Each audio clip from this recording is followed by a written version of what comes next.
உங்கள என்னால விடவே முடியல. இந்த வார்த்தைய நீங்க யார்கிட்டயாவது சொல்லியிருக்கீங்களா? இல்ல உங்ககிட்ட யாராவது சொல்லியிருக்காங்களா? ஆனா ஒரு கேள்வி. உங்கள என்னால விடவே முடியல அப்படிங்கிற வார்த்தை வந்து காதலால சொல்றாங்களா? இல்ல பயத்தால சொல்றாங்களா? நம்மளுடைய லைஃப்ல ஒரு பெர்சன் வந்திருப்பாங்க. நம்மளுடைய சிரிப்பையும், நம்மளுடைய சந்தோஷத்தையும், நம்மளுடைய மொத்த அடையாளத்தையும் வந்து காலி பண்ணிட்டு போயிருப்பாங்க. அந்த மாரி போகும்போது கூட, "உன்ன என்னால விடவே முடியல" அப்படிங்கிற வார்த்தைய வந்து நம்ம அடிக்கடி சொல்லிக்கிட்டே இருப்போம். நிஜமாவே இது ஒரு ரியல் லவ்வால தான் சொல்லிட்டு இருக்கோமா? இல்ல அந்த பெர்சன் வந்து நம்மள விட்டுட்டு போயிட்டாங்க அப்படின்னா, தனிமைய சமாளிக்க முடியாது அப்படிங்கிற ஒரு பயத்தால சொல்றோமா? அது எத பத்தி சொல்றோம் அப்படிங்கிறத பத்தி தான் இந்த வீடியோல தெளிவா வந்து நம்ம பார்க்க போறோம். இது ஒரு ரியல் லவ் ஸ்டோரி மாரி இருக்கும்.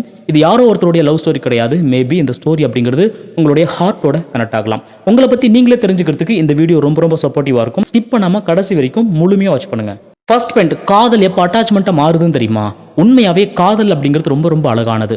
அந்த ஒரு காதல் வலைக்குள்ள எல்லாருமே சிக்கணும் அப்படிங்கிற மாதிரி தான் நிறைய பேர் வந்து எதிர்பார்த்துக்கிட்டே இருப்பாங்க. எதனால் அப்படின்னா, ஒரு பர்சனை வந்து நம்ம லவ் பண்ணும்போதோ இல்லை இன்னொரு பர்சன் நம்மளை லவ் பண்ணும்போதோ நம்மளுடைய வேல்யூ அப்படிங்கிறது அப்போ தான் வந்து தெரிய ஆரம்பிக்கும். நீ ரொம்ப ஸ்மார்ட்டாக இருக்கடா, நீ செம்ம டேலண்டாக இருக்கடா அப்படிங்கிற மாதிரி இன்னொரு பர்சன் ரொம்ப கைண்ட்லியாக சொல்லும்போது நமக்குள்ளவே ஆட்டோமேட்டிக்காக ஒரு பூஸ்ட் அப்படிங்கிறது கிரியேட் ஆகும். இந்த மாதிரி ஒரு ஃபீல் வந்து எல்லாருமே எதிர்பார்ப்பாங்க.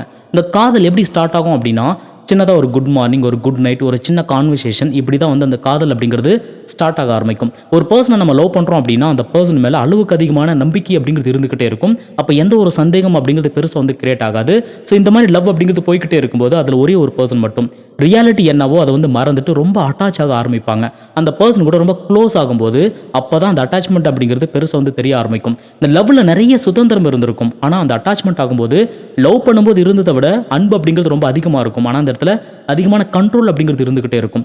தனக்கு பிடிச்ச ஒரு பர்சன் வந்து தன்னை விட்டுட்டு வேறு யாருக்கிட்டே அதை பேசினாங்க அப்படின்னா ஓவர் திங்கிங் இருக்கும். அதால் நிறைய பெயின் அப்படிங்கிறது இவங்க பேஸ் பண்ணிக்கிட்டே இருந்தாலும் அந்த பர்சனை விட்டுட்டு இன்னொரு பர்சன் கூட கனெக்ட் ஆகலாம், இன்னொரு பர்சனோட வாழலாம் அப்படிங்கிற ஒரு தாட் அப்படிங்கிறது அவங்களுக்குள்ள கிரியேட் ஆகவே ஆகாது. லவ்வாக இருக்கிற வரைக்கும் லைஃப் நல்லா இருக்கும். அது அட்டாச்மெண்ட்டை மாற ஆரம்பிச்சிட்டு அப்படின்னா கொஞ்சம் ரிஸ்கியாக இருக்கும். பட் அதை விட்டு வெளியில் வரவே கூடாது அப்படிங்கிற தாட் அப்படிங்கிறது அவங்களுக்குள்ள இருக்கும். இந்த மாதிரி உங்களுக்குள்ள இருக்கு அப்படிங்கிறத செக் பண்ணி பாருங்க. செகண்ட் பாயிண்ட், பயத்தால் பிடிச்சு வைக்கிற காதல். ஆக்சுவலாக இது நிறைய ரிலேஷன்ஷிப்புக்குள்ளே நடந்துக்கிட்டே இருக்கும், வெளியில் தெரியாது. மேபி இந்த மாதிரி உங்கள் ரிலேஷன்ஷிப்பில் கூட நடக்கலாம். என்ன அப்படின்னா, ஒரு ஆணாவும் இருக்கலாம், ஒரு பெண்ணாகவும் இருக்கலாம். ஸ்டார்டிங் ஸ்டேஜில் பார்த்திங்க அப்படின்னா நிறைய லவ் கொடுத்துக்கிட்டே இருப்பாங்க, நிறைய கேரிங் கொடுத்துக்கிட்டே இருப்பாங்க. ஸோ அது எல்லாமே அவங்க ஃபீல் பண்ணும்போது என்னை எந்த அளவுக்கு லவ் பண்ணுறாங்க பார்த்தீங்களா அப்படிங்கிற மாதிரி ஒரு எனர்ஜி அப்படிங்கிறது அவங்களுக்குள்ளே கிடைக்க ஆரம்பிக்கும். ஆனால் கொஞ்ச நாள் போக போக அவங்களுடைய கேரிங் அப்படிங்கிறது அது வந்து கண்ட்ரோலை வந்து மாற ஆரம்பிக்கும். அது எதனால் தோணும் அப்படின்னா, அதிகமாக வந்து அட்டாச்மெண்ட் ஆகிருப்பாங்க. அந்த பர்சனை விட்டு வேற ஒரு பர்சனோட இவங்களால வந்து கனெக்டே ஆக முடியாது. இவங்க தான் உலகம் அப்படிங்கிறது முழுமையை வந்து நம்ப ஆரம்பிப்பாங்க.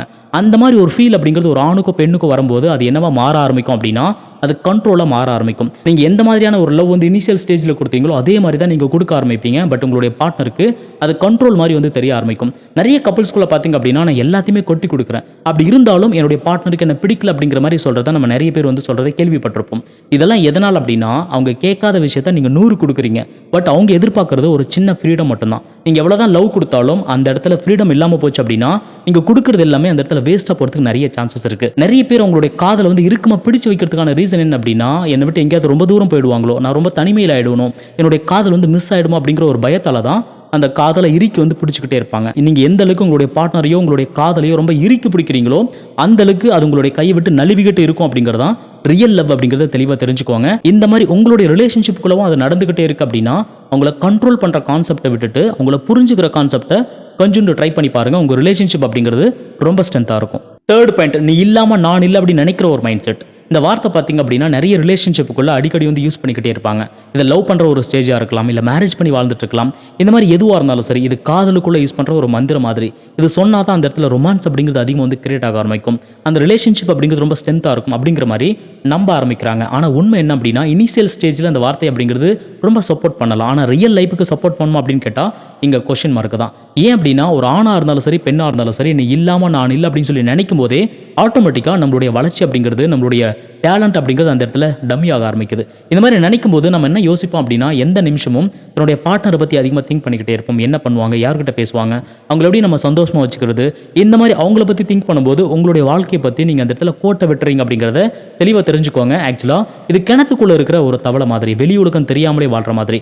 லவ்வுக்குள்ளே எவ்வளோ வேணாலும் அந்த கேரிங் இருக்கலாம், பட் நீங்கள் இருந்தால் தான் என்னுடைய வாழ்க்கையை வந்து இருக்குது அப்படிங்கிற மாதிரி நம்ப ஆரம்பித்தா அந்த இடத்துல நாம் அதிகமாக லோவாக தெரியும் அப்படிங்கிறத தெரிஞ்சுக்கோங்க. உண்மையான ஒரு விஷயத்த சொல்லணும் அப்படின்னா, காதல் அப்படிங்கிறது நம்மளுடைய வாழ்க்கையில் ஜஸ்ட் ஒரு பேப்பர் மாதிரி தான். அந்த பேப்பர் தான் மொத்த புக்கை வந்து கிரியேட் பண்ணுது அப்படின்னு கிடையாது. காதல் தான் நம்மளுடைய வாழ்க்கையை வந்து முழுமையாக வந்து கடைசி வரைக்கும் கொண்டு போகும் அப்படின்னும் கிடையாது. காதல் ஒரு லிமிட்டான ஏஜுக்கு வரைக்கும் தான் ரொம்ப சந்தோஷத்தை வந்து கொடுக்க ஆரம்பிக்கும்.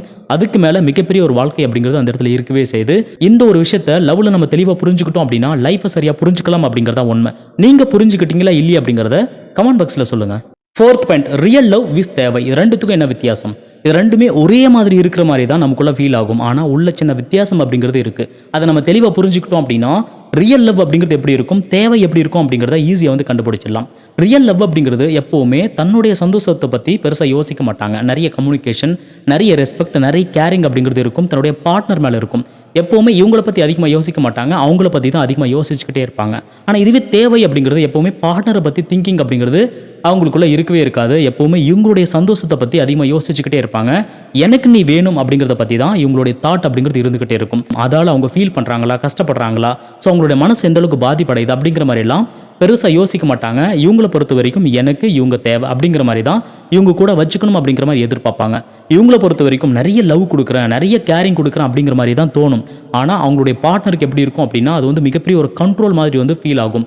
அவங்கள நம்ம கண்ட்ரோல் பண்ணுறோம் அப்படிங்கிறது கூட இவங்களுக்கு வந்து புரியாமலே இருக்கும். இதுதான் தேவைக்காக யூஸ் பண்ணுற ஒரு லவ் மாதிரி இருக்கும். ஆனால் ரியல் லவ்வுக்குள்ளே ரெண்டு பக்கமும் யோசிக்க ஆரம்பிப்பாங்க. முடிஞ்ச வரைக்கும் தன்னுடைய சந்தோஷத்தை விட தன்னுடைய பார்ட்னரோட சந்தோஷத்தை பெருசாக ஃபோக்கஸ் பண்ணுவாங்க.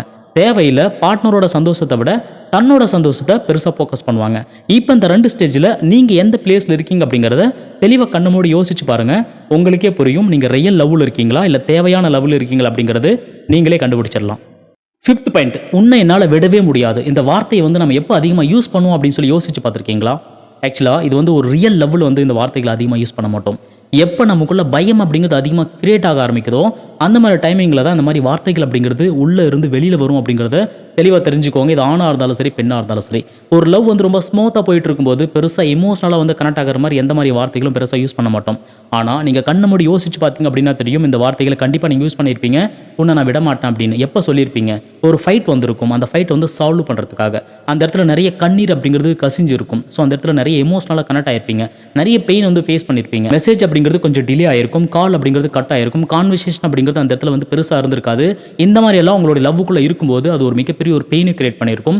அது மனசுக்குள்ளே ஒரு மிகப்பெரிய ஒரு புயல் வந்து கிரியேட் பண்ணியிருக்கும். அந்த மாதிரி டைமிங்கில் தான் உங்களுடைய எமோஷனலை உங்களாலே வந்து கண்ட்ரோல் பண்ண முடியாமல் உங்களுடைய பார்ட்னர்கிட்ட நீங்கள் சொல்லியிருப்பீங்க, நீ இல்லாமல் என்னால் வாழ்க்கையை வாழ முடியாது, நீ இல்லாமல் என்னால் இருக்கவே முடியாது. இந்த மாதிரி ரொம்ப எமோஷனலான சில வார்த்தைகளை சொல்லி அவங்களுடைய ஹார்ட்டை டச் பண்ணி பேச ட்ரை பண்ணியிருப்பீங்க. உண்மையை சொல்ல போனால் இந்த வார்த்தை அப்படிங்கிறது நாம் ரொம்ப பெயினில் இருக்கும்போதும், ரொம்ப பயத்தில் இருக்கும்போதும், ரொம்ப கன்ஃபியூஸில் இருக்கும்போது தான் இந்த வார்த்தைகளை அதிகமாக நம்ம யூஸ் பண்ணுறோம் அப்படிங்கிறத தெளிவாக தெரிஞ்சுக்கோங்க.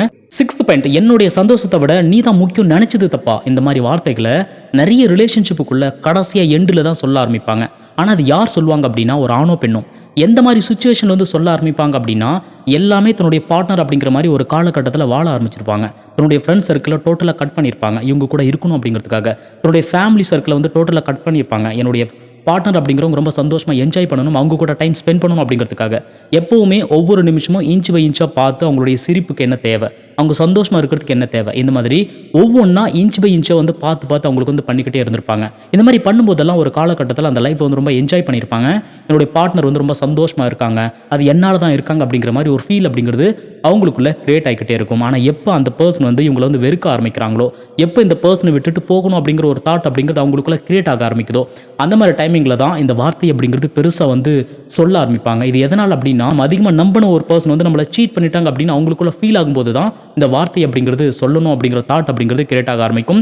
நிச்சயமாக உங்களுடைய லைஃப்லையும் எங்கே ஒரு இடத்துல இந்த வார்த்தைகளை நீங்கள் சொல்லியிருந்தீங்க அப்படின்னா மனசுக்குள்ளே நிறைய பெயின் இருக்குது அப்படிங்கிறது தான் உண்மை. ஆக்சுவலாக இது அவங்களுடைய மிஸ்டேக்கே கிடையாது, நம்மளுடைய மிஸ்டேக். எல்லா நேரத்துலையுமே நம்ம ரொம்ப அவைலபிளாக இருந்தது, எல்லா நேரத்துலையுமே நம்மளுடைய பார்ட்னர் தான் நமக்கு வந்து ஃபுல் ஃபோக்கஸ்ட், அவங்க தான் நமக்கு முக்கியம் அப்படிங்கிற மாதிரி நம்ம வந்து திங்க் பண்ண ஆரம்பிச்சது.